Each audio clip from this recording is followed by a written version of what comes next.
मोहाली से और doctor Kuldeep Thakur ji, head and neck surgeon, robotic surgeon, Fortis hospital Mohali से आपका हार्दिक स्वागत करते हैं।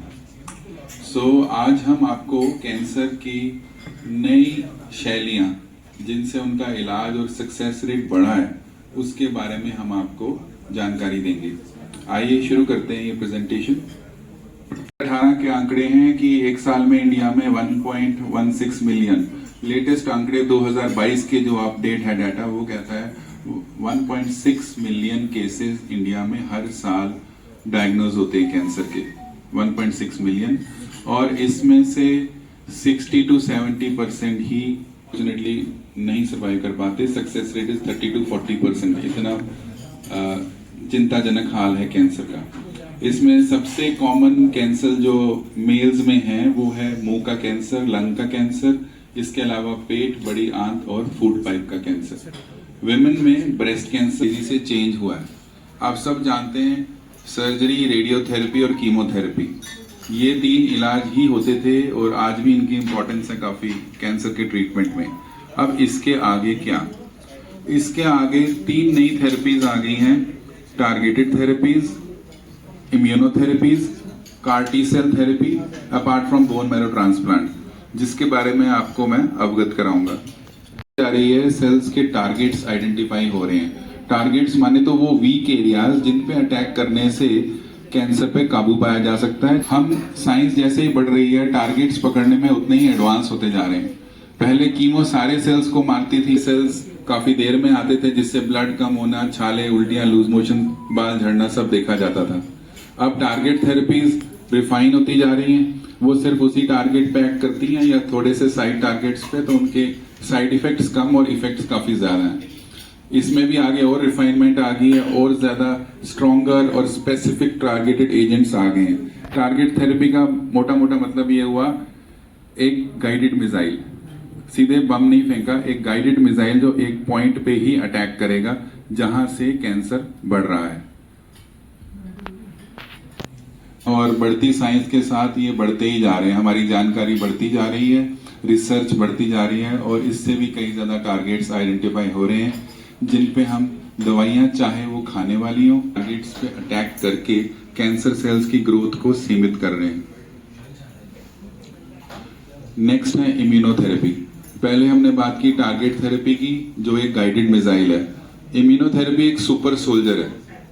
इसका फंडा देखिए, लेफ्ट में एक ट्यूमर सेल है और एक हमारे फाइटर सेल को पता ही नहीं चल रहा कि वो कैंसर सेल को अटैक करना है, उनकी दोस्ती हुई पड़ी है। वो जो ब्लू करके लाइन है वो दोस्त बने पड़े हैं।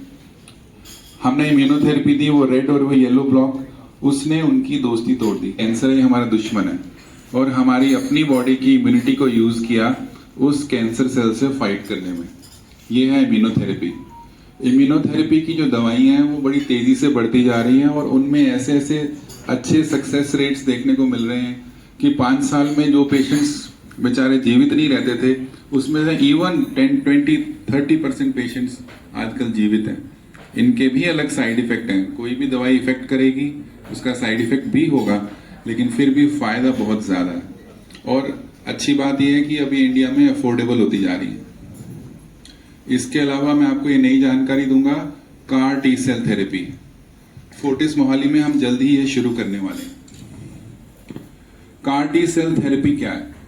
हमने पेशेंट जिसको कैंसर है उसके टी सेल्स उसकी बॉडी से रिमूव किए, अपर कॉर्नर में दिख रहा है, हमने उसको चेंज किया, उससे ट्यूमर से लड़ने की शक्ति दी और फिर लेबोरेटरी में उनको ग्रो किया करोड़ों की तादाद में, फिर पेशेंट को वापस इन्फ्यूज कर दिया। इसका ब्लड कैंसर यानी ALL, लिम्फोमास जैसे DLBCL, माइलोमास में इतना हाई सक्सेस रेट है इनका 60, 70, 80% तक, जो कि पहले नहीं देखा जाता था।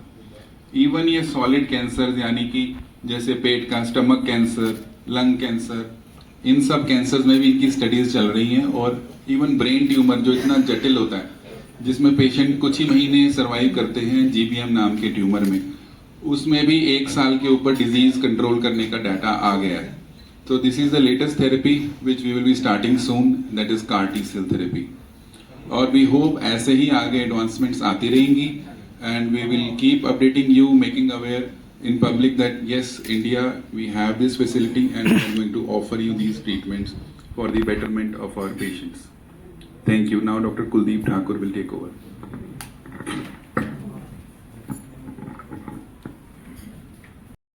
तो वो लोग जनरल फिजिशियन के पास जाते थे, उसके बाद इवेंचुअली क्या हुआ कि वो लोग कार्डियोलॉजिस्ट के पास जाना शुरू किए। सो एक सुपर स्पेशलिटी का जमाना आ गया। लेकिन अभी नॉर्थ में प्रॉब्लम ये कि जितने भी ईएनटी कैंसर से ग्रसित लोग होते हैं वो अभी भी ईएनटी के पास जाते हैं।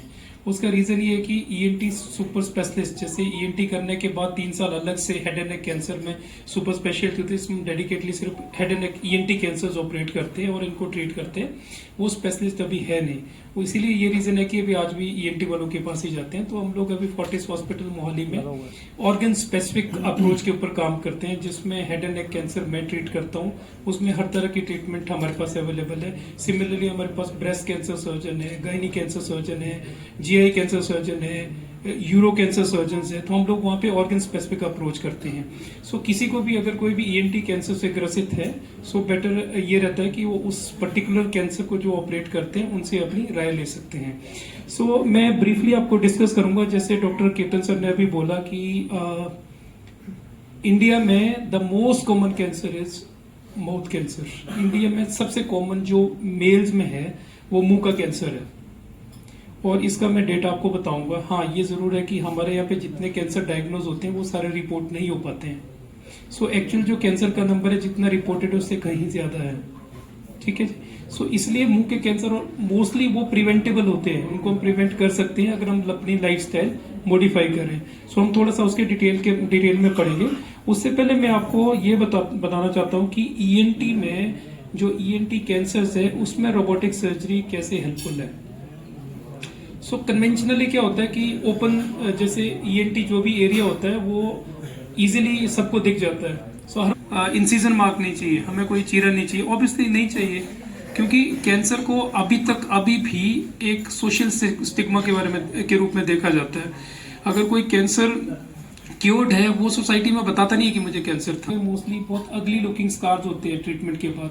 सो पेशेंट वापस ट्रीटमेंट कंप्लीशन के बाद जब वो क्योर हो जाता है वो वापस सोसाइटी में अपने आप को दोबारा से वैसे तरीके से सोसाइटी में नहीं जा पाता जैसे वो कैंसर डायग्नोज होने से पहले जो सोसाइटी में रहता था। सो इसलिए आजकल क्या है कि मिनिमली इन्वेजिव सर्जरीज मोस्टली हम लोग कर रहे हैं, जिसमें रोबोटिक सर्जरी एक उसका एक मेन रूप है।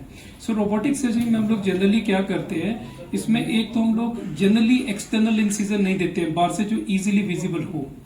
अगर वो इंसिजन अगर हम लोग बिल्कुल अवॉइड नहीं कर सकते तो हम लोग क्या कोशिश करते हैं कि उस एरिया में इंसिजन दें जो वैसे ना दिखता हो। फॉर एग्जांपल जैसे हमें नेक में कोई भी सर्जरी करनी है, सो नॉर्मली क्या होता है आप देखोगे सब जगह वो लोग जनरली इंसिजन नेक में देते हैं। अब नेक में आप जितना अच्छा इंसिजन दे दोगे वो विजिबल होता है और बहुत अगली लुकिंग होता है। कोई नहीं चाहता कि नेक पे इंसिजन दे। सो हम लोग जितने भी नेक के कैंसर है उसमें क्या करते हैं, हम लोग चेस्ट से ऊपर जाते हैं, जैसे जो कॉलर बोन होती है उसके अप्रोक्सीमेटली 2 सेंटीमीटर नीचे इंसिजन देते हैं, वहां से हम रोबोटिकली ऊपर जाते हैं। उसके एडवांटेजेस ये रहते हैं कि ब्लड लॉस मिनिमम होता है, हॉस्पिटलाइजेशन 2 दिन होता है जो कि जनरली 4 से 5 दिन होता है, और सबसे बड़ी चीज है स्कार, पता भी नहीं चलता कि आपने सर्जरी की हुई है नेक की। सिमिलरली जैसे मुंह के कैंसर्स होते हैं, पर्टिकुलरली जैसे टॉन्सिल, जीभ का पिछला हिस्सा या साउंड जो वॉइस बॉक्स होता है उसका कैंसर होता है, उसमें हम लोग क्या करते हैं जो रोबोटिक आर्म्स है ना वो इस तरीके से पूरा अंदर चले जाती है। सो हमें कोई एक्सटर्नल, जैसे शुरू में क्या होता था कि एक्सटर्नल कट देना होता था, बोन को स्प्लिट करते थे तब जाके वहां तक पहुंचते थे, तो उसकी मॉर्बिडिटी बहुत ज्यादा होती थी। अभी क्या रोबोटिक आर्म्स उस पर्टिकुलर एरिया तक जाती है। एंड सेकेंडली उसमें जो है ना 3D व्यू मिलता है हमें। जैसे नॉर्मली जो लेप्रोस्कोपिक सर्जरीज होते हैं उसमें 2D व्यू होता है, लेकिन रोबोटिक सर्जरी में क्योंकि स्टीरियोस्कोपिक विजन होता है, 2 कैमरास होते हैं जो हमारी आंखों को सिमुलेट करते हैं, तो 3D विजन मिलता है। उससे हमें एग्जैक्टली ये भी पता चलता है कि कैंसर की जड़ें कहां तक गई हुई है। एंड सेकेंडली रिकवरी इतनी अच्छी होती है, जस्ट लाइक जैसे बच्चों में टॉन्सिल सर्जरी करते हैं ना आजकल कि मॉर्निंग में टॉन्सिल कर दिया शाम को भी डिस्चार्ज कर दिया, वैसे हम जो टॉन्सिल रेडिकल टॉन्सिलेक्टमी करते हैं टॉन्सिल कैंसर में वो भी सिमिलरली होती है कि मॉर्निंग में डिस्चार्ज करते हैं, अगर पेशेंट विद इन 30 मिनट रहता है हम शाम को डिस्चार्ज कर देते हैं उसको। सो उसके एडवांटेजेस काफी हैं। सो जैसे ये पेशेंट है, दिस वाज 73। सो मोस्टली जो ट्रांसफर रोबोटिक टॉर्च टाइप जो ये कुछ वर्ड्स होते हैं बार बार सुनने को मिलेंगे। सो सिमिलरली जैसे ये पेशेंट है, ये 73 ईयर्स ओल्ड पेशेंट था जो टॉन्सिल कैंसर से ग्रसित थे। सो यार ये तो एज काफी ज्यादा है, हो सकता है, क्योंकि जितने भी कैंसर की जो सर्जरीज होती है, ट्रीटमेंट होता है, थोड़ा लंबा चलता है, उससे शरीर के ऊपर भी असर पड़ता है। सो रोबोटिक सर्जरी में थोड़ा ये चीजें कम होती है।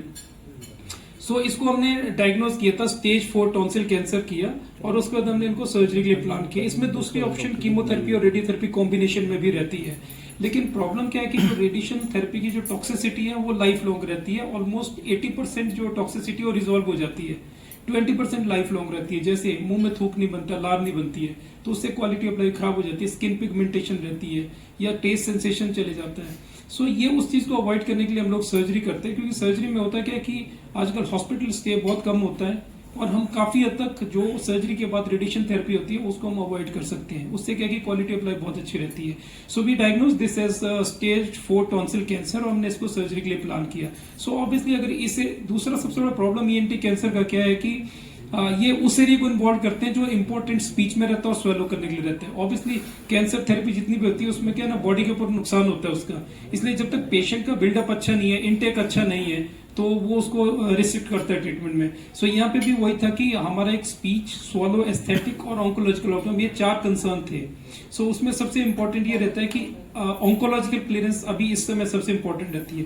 सो हमने इनको सर्जरी ऑफर किया, एंड जो हमने सर्जरी किया उसको हमने रेडिकल टॉन्सिलेक्टमी किया। ये बेसिकली एक तरह की टॉन्सिलेक्टमी होती है, बट इसमें टॉन्सिल के अलावा हमें नॉर्मल जो टिश्यू होता है, आसपास का मसल्स होती है, वो भी निकालनी होती है। सो जो कैंसर सर्जरी होती है उसमें ये होता है कि जितना आपको कैंसर दिख रहा है, इसके अलावा आपको 1-1 सेंटीमीटर नॉर्मल टिश्यू भी निकालना है, क्योंकि कैंसर हमें दिख रहा है, उसकी जड़ें कहाँ तक है वो हमें मालूम नहीं होता, इसलिए हमें नॉर्मल टिश्यू 1-1 सेंटीमीटर लेना होता है। सो हमने इनका बेसिकली ट्रांसओरल रोबोटिक रेडिकल टॉन्सिलेक्टमी किया, प्लस नेक डिसेक्शन किया। सो ये 3rd डे हमने इनको डिस्चार्ज किया था। तो आप उस समय देख सकते हो कि ये पूरा इनका डिफेक्ट बना है। ये जरूर है कि पहले 5-6 दिन थोड़ा सा नेजल रिगर्जिटेशन रहता है, जो वो पानी पीता थोड़ा सा नाक से आता है, and this is a neck dissection the conventional way में हमने किया था। एंड इवेंचुअली जब ये पेशेंट आफ्टर 1 मंथ हमारे पास वापस आते हैं, तो आप देख सकते हो कोई राइस ट्यूब हम मोस्टली 6ठे या 7वें दिन निकाल देते हैं। सो 1 मंथ के बाद जब पेशेंट आता है तो इसमें किसी भी तरीके का कोई भी पेशेंट नॉर्मली खाता है, नॉर्मली स्वलो करता है। और सेकेंडली क्योंकि हमने ट्यूमर निकाल दिया है, उसके बाद ये स्टेज 4 आया है, सो उसमें हम जो रेडिएशन सर्जरी के बाद देते हैं उसका डोज कम होता है, वो अराउंड 60 ग्रेड होता है, नॉर्मली 70 देते हैं। वो डिफरेंस 10 का होता है, बोलने के लिए कम होता है, लेकिन उसकी टॉक्सिसिटी ऑलमोस्ट 3 टाइम्स होती है। जितना 60 ग्रेड में टॉक्सिसिटी होती है, 70 ग्रेड में उससे ऑलमोस्ट 4 टाइम टॉक्सिसिटी होती है। सो इसलिए एडजुवेंट थेरेपी को डीएस्केलेट करते हैं। अगर ये जस्ट 1 नोड पॉजिटिव आता नेक में, तो हो सकता है शायद हम नहीं भी देते इनको रेडिएशन थेरेपी। सो पर्पज ये कि to improve quality of life improve करनी है। दूसरा, जो एडजुवेंट रेडिएशन देते थे उसको हमने डीएस्केलेट करना है, या तो नहीं देनी है या फिर कम देनी है। सो इसके ये एडवांटेज रहते हैं कि एक तो हमें टिश्यू डायग्नोसिस मिल जाता है, स्पीच अच्छी रहती है, स्वलो अच्छा रहता है, एस्थेटिक अच्छा रहता है। सो ये इसके एडवांटेजेस रहते हैं। मैं थोड़ा सा आपको ओरल कैंसर के बारे में बताऊंगा कि अभी इसका कितना ज्यादा बर्डन है हमारे कंट्री में। सो इन जनरल पूरे वर्ल्ड में अगर देखा जाए तो ये 6th मोस्ट कॉमन कैंसर है, ईएनटी कैंसर, जिसको हेड एंड नेक कैंसर बोलते हैं। बट हमारे यहाँ पे प्रॉब्लम थोड़ी ज्यादा है। पूरे वर्ल्ड का जो ऑलमोस्ट 2/3 कैंसर है वो एशियन कॉन्टिनेंट में मिलता है, और वहाँ पे India is the commonest one. कुछ पेपर्स में लिखा है कि जो मेल जो कैंसर जो ग्रसित होते हैं, वो जो टोटल कैंसर मेल्स में होता है उसमें ऑलमोस्ट अप टू 30% कैंसर जो है ना सिर्फ माउथ कैंसर होता है। सो जबकि हमारे पास जो डेट, तो अगर हम ऐसे बोलेंगे कि हमारा कंट्री बेसिकली एक तरह का मुंह के कैंसर की राजधानी है, तो ये मैं हूं doctor Ketan dang, cancer specialist Fortis hospital Mohali से, और मेरे साथ हैं head and neck cancer surgeon doctor Kuldeep Thakur, Fortis hospital Mohali से। आज हम आपके शहर जम्मू आए हैं जम्मू की पब्लिक को आगाह करने के लिए और उन्हें कैंसर की नई अपडेट्स के बारे में बताने के लिए। यहाँ पे हमारे कई कैंसर पेशेंट्स हैं जो हम ट्रीट कर रहे हैं लेटेस्ट थेरेपीज के साथ, जो एक बहुत अच्छी लाइफ व्यतीत कर रहे हैं और बहुत अच्छे उनके ट्रीटमेंट रिजल्ट्स हैं। ये सब पॉसिबल है हमारे हॉस्पिटल में बिकॉज एक ही छत के नीचे हमारे पास सारी फैसिलिटीज़ हैं, जिसमें not only latest PET scan, MRIs, diagnostic techniques, इसके अलावा प्रॉपर ट्यूमर बोर्ड करते हैं हम, जिसमें सारे स्पेशलिस्ट इकट्ठे होके कैंसर के केस को स्टडी करते हैं। इसके अलावा हमारे पास रोबोटिक सर्जरीज हैं, और अब हमने बोन मैरो ट्रांसप्लांट भी शुरू कर दिया है, और इम्यूनोथेरेपीज और लेटेस्ट टारगेट थेरेपीज के साथ हम इलाज कर रहे हैं, जिनसे हमारे काफ़ी पेशेंट्स को फ़ायदा हुआ है। और वो एक अच्छी कंफर्टेबल लाइफ व्यतीत कर रहे हैं। इसके अलावा अब हम जल्दी ही एक नई टाइप की therapy car T cell therapy भी शुरू करने वाले हैं, जिसमें पेशेंट्स के इम्यून सेल्स को लेके लैब में उनको मॉडिफाई करके कैंसर से लड़ने की शक्ति उनमें बढ़ा के वापस उनको मल्टीप्लाई करके बॉडी में हम ट्रांसफ्यूज कर देंगे। तो ये लेटेस्ट एडवांसेस हैं कैंसर ट्रीटमेंट में, जिस पे हम काम कर रहे हैं and we hope the best results for our patients. Doctor Kuldeep. जैसे डॉक्टर केतन ने बताया कि हम लोग वहाँ पे ऑर्गन स्पेसिफिक अप्रोच से काम करते हैं और हमारे वहाँ पे एक ही छत के अंदर सारी फैसिलिटीज अवेलेबल है, जिसमें रेडिएशन ऑन्कोलॉजी है, मेडिकल ऑन्कोलॉजी है और सर्जिकल ऑन्कोलॉजिस्ट हैं।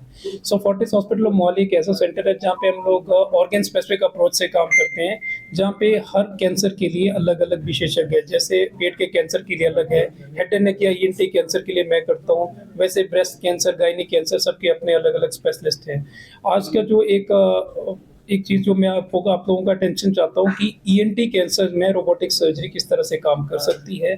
सो जैसे हमारा ये पेशेंट जिसकी हम बात कर रहे हैं, ये ऑलमोस्ट 74 ईयर्स ओल्ड पेशेंट है, जिसको स्टेज 4 टॉन्सिल कैंसर हमने डायग्नोज किया था, जिसको हमने रोबोटिक सर्जरी से ठीक किया है। जनरली क्या होता है कि हाँ बहुत एजेड हैं, सो हो सकता है ठीक ना हो, लेकिन अगर रोबोटिक सर्जरी है उससे अगर हम अच्छे से ऑपरेट कर सकते हैं तो उससे इन सब चीज़ों का इलाज पॉसिबल है। सो आज के टाइम में पेशेंट अपना ऑलमोस्ट 3 मंथ्स उनको अपना ट्रीटमेंट कंप्लीट किए हो गए हैं और वो अच्छे से अपना जीवन व्यतीत कर रहे हैं। सो अगर आपको किसी भी तरीके का कैंसर के लिए एक उचित ट्रीटमेंट चाहिए तो आप फोर्टिस हॉस्पिटल मोहाली में आ सकते हैं।